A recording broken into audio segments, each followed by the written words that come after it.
Hola a tothom, avui parlarem de telèfons mòbils. De quins? Doncs dels que valen menys de 200 euros i són fantàstics. No cal gastar-se milers d'euros per tenir una bona màquina. Així que si voleu saber quins són aquests tan macos i tan baratets, quedeu-vos aquí i ho sabreu. Ah, per cert, n'ensenyarem 5, que si no el vídeo es fa molt llarg. El primer, un Xiaomi, els reis xinesos de la telefonia econòmica a bon preu. Aquest és el Redmi Note 9S, amb una bateria de 5.000 mAh que us donarà hores i hores d'Instagram, TikTok, Facebook, i Regió 7, que també s'ha de llegir. Amb una pantalla gran de gairebé 7 polzades, càmera quàdruple, i per si no en tenim prou, amb una us en venen 4.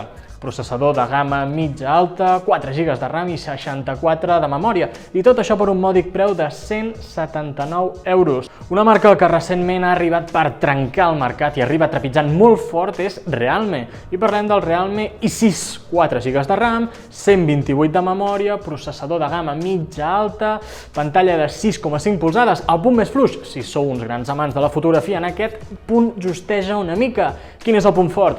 Una molt bona autonomia amb una potent bateria, i el preu és que el trobareu per 150 euros. Una marca que se li ha de donar una oportunitat perquè està donant molts bons resultats. Ei, que aquí en tenim per tots els gustos. Que voleu un mòbil petit? Un Nokia com els d'abans que només servia per trucar i jugar a l'Snake? Com aquest? Doncs mala sort, perquè ja no el fabriquen. Però si voleu una màquina semblant, el Nokia 1.2, amb una pantalla de 5,7 polzades, bateria de 3.000 mAh, doble càmera, en fi, un dispositiu a un preu molt assequible, 99 euros, i amb el que podreu navegar per internet, utilitzar WhatsApp, xarxes socials, alguns jocs, en fi, per qui vulgui utilitzar-lo per fer el més essencial. Però clar, només estàs ensenyant marques rares i jo vull una cosa coneguda. Paciència, que no tot són marques desconegudes. Ara és el torn del gegant nord-coreà i que és tot un referent. Parlem de Samsung, del Samsung A21S.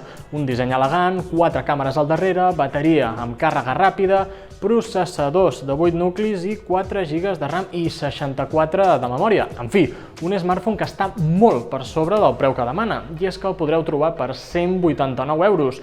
Un tot terreny amb el que podràs gravar i fer fotos en alta qualitat, descarregar arxius, jugar ben ràpid a videojocs sense cap problema. Gens malament, la veritat, i comptant que és una marca molt consolidada com Samsung, us el recomano moltíssim.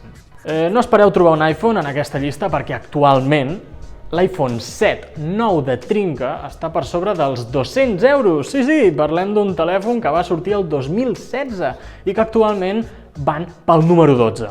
En fi, tot un disbarat. I acabem aquesta llista amb un altre Samsung, l'A30S, amb una gran pantalla de 6,5 polzades, 3 GB de RAM i 64 de memòria, quàdruple càmera, processador de gamma mitja amb 4 nuclis i una bateria estàndard.